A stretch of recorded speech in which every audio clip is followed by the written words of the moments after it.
Pagpasok ng US sa Iran-Israel conflict maaaring magdulot ng mas malaking problema na kailangang paghandaan ng Pilipinas ayon sa ilang senador. Umabante sa balita si Abante reporter Dexter Ganibe.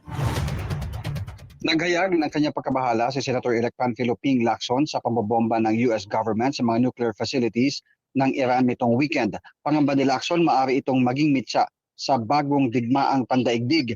Si Senate President Pro Tempore Jinggoy Estrada naman nanawagan na pairalin ang diplomasya sa halip na agresyon kaugnay ng sitwasyon sa Middle East. Kaisaan niya siya sa mga nagsusulong ng open communication at paghupa ng tensyon sa pagitan ng Israel at Iran. Umaasa naman si Lacson na nakakasana ang mga programa ng mga ahensya ng pamahalaan sa Pilipinas para tulungan ng higit 2 milyong Pilipinong nagtatrabaho sa gitnang silangan na maaring maipit dito.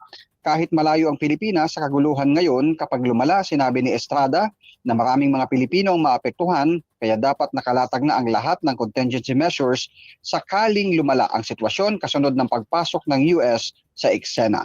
Ako si Dexter Ganibe ng Abante Radio. Ito ang balitang mabilis, mabangis at walang mintis.